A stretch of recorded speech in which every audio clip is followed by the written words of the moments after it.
Welcome to my channel. ഞാൻ എൻ്റെ വ്യൂവേഴ്സിന് വേണ്ടി ഇന്ന് പ്രിപ്പയർ ചെയ്യാൻ പോകുന്ന ഒരു അടിപൊളി ബീഫ് റോസ്റ്റാണ്. ഈ ബീഫ് റോസ്റ്റ് എന്ന് പറഞ്ഞാൽ നമ്മുടെ ഭൂരിപക്ഷം കേരള ജനതയുടെയും ഒരു വികാരമാണ് ഈ ബീഫ് റോസ്റ്റ്. അപ്പോൾ അതെങ്ങനെയാണ് ഞാൻ എൻ്റെ വേർഷൻ ഇവിടെ എങ്ങനെയാണ് പ്രിപ്പയർ ചെയ്യുന്നതെന്ന് നിങ്ങൾക്ക് കാണിച്ചു തരാവേ. അപ്പോൾ ഞാൻ ആദ്യം നല്ല ബീഫൊക്കെ ക്ലീൻ ചെയ്ത് കുട്ടപ്പനാക്കി വെച്ചിട്ടുണ്ട്. 1/2 കിലോ ബീഫാണ് ഞാൻ എടുത്തിരിക്കുന്നത്. ഇതിലേക്ക് നമ്മൾ ആഡ് ചെയ്യുന്നത് 1 ടീസ്പൂൺ മഞ്ഞൾപ്പൊടി, 2 ടീസ്പൂൺ വിനീഗർ, പിന്നെ 1 ടീസ്പൂൺ ഉപ്പ്, അതുപോലെ 1 ടീസ്പൂൺ മുളക് പൊടി, 1 ടീസ്പൂൺ പെപ്പർ, പിന്നെ നമ്മളിതിലേക്ക് 1.5 ടീസ്പൂൺ ഗരം മസാല. 1.5 ടീസ്പൂണാണ് ഞാൻ ആഡ് ചെയ്യുന്നത്, നമ്മുടെ ഒരു ടേസ്റ്റ് അനുസരിച്ച് കേട്ടോ. അപ്പോൾ 1.5 ടീസ്പൂൺ ഗരം മസാല, പിന്നെ ഇതിലേക്ക് മല്ലിപ്പൊടി, അത് 1 ടേബിൾ സ്പൂണാണ്. അടുത്തത് നമുക്ക് ഇഞ്ചി വെളുത്തുള്ളി പേസ്റ്റാണ്. അപ്പോൾ അതിന് വേണ്ടിയിട്ട് ഞാൻ ഒരു മുഴുവൻ വെളുത്തുള്ളിയും അത് 1.5 ഇഞ്ചിൻ്റെ ഇഞ്ചിയാണ് എടുത്തിരിക്കുന്നത്. അത് നല്ലപോലെ ക്രഷ് ചെയ്തിട്ട് അതിൻ്റെ ഒരു 1/4 ഭാഗമാണ് നമ്മൾ ആദ്യത്തെ ഈ മസാലയിൽ ഇടുന്നത്. എന്നിട്ടിത് ഈ കാണുന്ന കണക്ക് ഇത് നല്ലപോലെ മിക്സ് ചെയ്ത് കൊടുക്കുക. എന്നിട്ട് നല്ല വൃത്തിക്ക് മിക്സ് ചെയ്ത് കഴിഞ്ഞിട്ട് അതിനെ കുക്കറിലേക്ക് മാറ്റുക. അതിനുശേഷം 1/2 കപ്പ് വെള്ളം ഒഴിച്ച് കൊടുക്കുക. ഇനി നമുക്ക് കുക്കർ അടുപ്പത്ത് വയ്ക്കാം. അപ്പോൾ ഏകദേശം ഞാൻ ഇതിനകത്തൊരു 10 വിസിലെങ്കിലും അടിച്ച് കാണാം. അപ്പോൾ ഓരോരുത്തരുടെ കുക്കറിന് ഓരോ കണക്കാണ്. അപ്പോൾ നിങ്ങളുടെ കുക്കറിന് നല്ല വേവ് എങ്ങനെയാണോ വരുന്നത് അത്രയും അടിക്കുക. അപ്പോൾ ഈ കുക്കറിൽ വിസിലടിക്കുന്ന സമയം കൊണ്ട് നമുക്കൊരു 3 സവാള, 2 ടൊമാറ്റോ ഒക്കെ സ്ലൈസ് ചെയ്ത് തരിക, പിന്നെ ഒരു 4 പച്ചമുളക്, പിന്നെ ഞാൻ നേരത്തെ ഇഞ്ചി വെളുത്തുള്ളി പേസ്റ്റൊക്കെ ഇവിടെ മാറ്റി വെച്ചിട്ടുണ്ട്, പിന്നെ കുറച്ച് കറിവേപ്പില, മല്ലിയില. അതും നമ്മുടെ ഒരു ടേസ്റ്റ് എങ്ങനെയാണോ അതനുസരിച്ച്.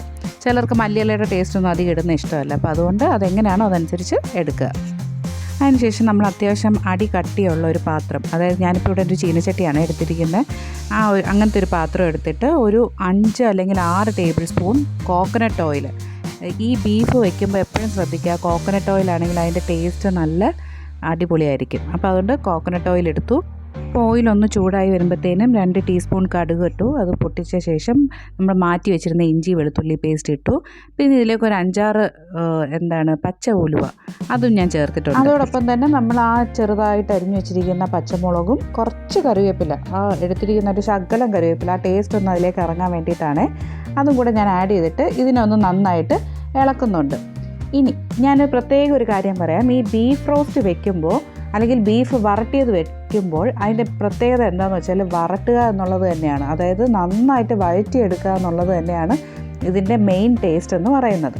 അപ്പോൾ ഇതിൻ്റെ ഇടയ്ക്ക് ഞാൻ ഒരു ഐറ്റം നേരത്തെ എണ്ണയിലൊന്ന് മൂപ്പിക്കാൻ വിട്ടുപോയി. അതായത് ഈ സ്ലൈസ് ചെയ്ത് അരിഞ്ഞ കുറച്ച് തേങ്ങാ കഷ്ണമാണ്. ഈ തേങ്ങാ കഷ്ണം ഇനി ഇട്ടാലും മതി, അത് കുഴപ്പമില്ല, കാരണം അത് വഴറ്റിയായി വരുന്നതേ ഉള്ളൂ. പിന്നെ ഞാൻ ഇതിലേക്ക് 1 ടീസ്പൂൺ ഉപ്പും കൂടെ ചേർക്കുന്നുണ്ട്. നേരത്തെ നമ്മൾ ബീഫ് വേവിക്കാൻ നേരത്തായിരുന്നു ഉപ്പിട്ടത്. അപ്പോൾ ഈ ഒരു മസാലയിലും കൂടി 1 ടീസ്പൂൺ ഉപ്പ് ചേർത്തിട്ടുണ്ട്. അങ്ങനെ നമ്മുടെ സവാളയൊക്കെ ഏകദേശം വാടി വരുമ്പോഴത്തേനും അടുത്ത് നമുക്ക് തക്കാളി ചേർത്ത് കൊടുക്കാം. നമ്മൾ 2 തക്കാളി സ്ലൈസ് ചെയ്ത് വെച്ചിരുന്നു. അപ്പോൾ അത് ഞാൻ മുഴുവനും ഇതിനെ ഇട്ട് കൊടുക്കുകയാണ്. ഒരുവിധം ചെറിയ തക്കാളിയാണ്, അത്ര വലിപ്പമില്ലാത്ത തക്കാളിയാണ്. ഈ ബീഫ് ശരിക്കും ഒന്ന് ആയി വരാനായിട്ട് നമുക്ക് 1 അവർ ടൈമെങ്കിലും വേണം, കാരണം അത്രയും നേരം അത് വഴറ്റി ആ ഉള്ളിയും തക്കാളിയും ഇതെല്ലാം നല്ല സെറ്റായിട്ട് വരണം. അപ്പോൾ ഈ ഒരു മിശ്രിതം ഏകദേശം വരണ്ട് വരുമ്പോഴത്തേനും നമ്മൾ ഇതിനകത്ത് 1 ടേബിൾ സ്പൂൺ മല്ലിപ്പൊടി, 1 ടേബിൾ സ്പൂൺ മുളക് പൊടി, 1 ടീസ്പൂൺ ഗരം മസാലപ്പൊടി, ഇത് 3ഉം കൂടെ ചേർത്തിട്ട് ഇതിൻ്റെ ഒരു പച്ച ചുവ മാറുന്നത് വരെ നല്ല പോലെ വഴറ്റി കൊടുക്കും. ഞാൻ നേരത്തെ പറഞ്ഞ പോലെ വഴറ്റുക എന്ന് പറയുന്നത് തന്നെയാണ് ഇതിനകത്ത് മെയിൻ ഈ ഒരു കറിയുടെ ടേസ്റ്റ് എന്ന് പറയുന്നത്. അപ്പം അത്യാവശ്യം നല്ല പോലെ വരണ്ട് വന്നു. ഇപ്പം നമ്മൾ ആ കുക്കറിൽ വേവിച്ച് വെച്ചിരിക്കുന്ന ബീഫിനെ മൊത്തത്തിൽ ഇതിലേക്ക് മാറ്റുക, നമ്മുടെ ഈ മസാലയിലേക്ക് മാറ്റി കൊടുക്കുക. അതിലുള്ള വെള്ളവും നമുക്ക് എടുക്കാം കേട്ടോ. ആ ബീഫിൽ നിന്ന് ഊറി വന്നിരിക്കുന്ന ആ ചാറ് നമുക്കിതിലേക്ക് മിക്സ് ചെയ്യാം. എന്നിട്ട് ഇത് നല്ല പോലെ വീണ്ടും ഇളക്കി നല്ല സെറ്റാക്കി എടുക്കുക.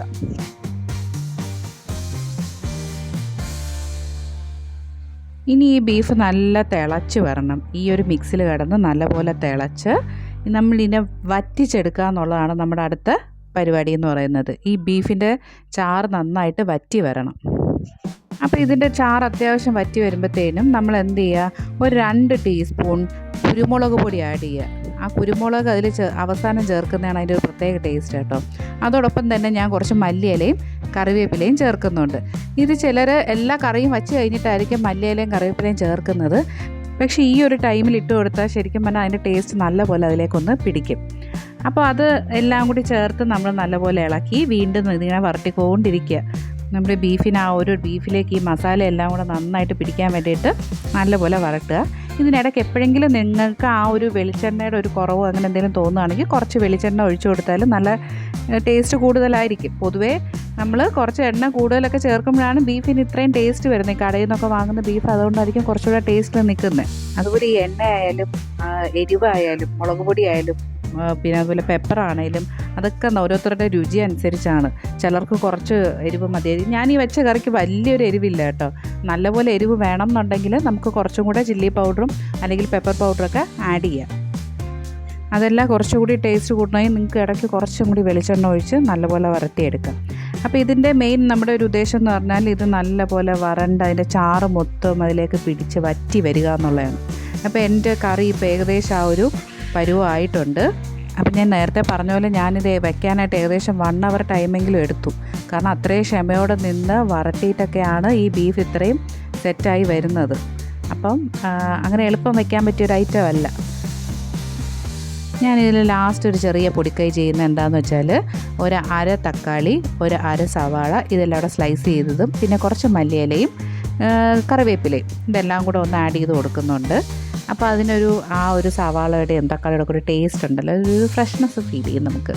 അപ്പോൾ അതും കൂടെ ഞാൻ ആഡ് ചെയ്ത് കൊടുത്തിട്ടുണ്ട്. ഇതിപ്പോൾ 2 ദിവസമൊക്കെ വെക്കാനുള്ള കറിയാണെങ്കിൽ ഇങ്ങനെ ചേർക്കണമെന്നില്ല. അപ്പം ഞങ്ങളെല്ലാം സാധാരണ ചൂടോടെ ഉണ്ടാക്കിയപ്പോൾ തന്നെ തീർക്കുന്ന പരിപാടിയാണ്. അങ്ങനെ നമ്മുടെ ബീഫ് റോസ്റ്റ് ഇപ്പോൾ നല്ലൊരു മണവും അത്യാവശ്യം നല്ലൊരു കളറും ഒക്കെ ആയിട്ട് അങ്ങനെ റെഡി ആയിട്ടുണ്ട്.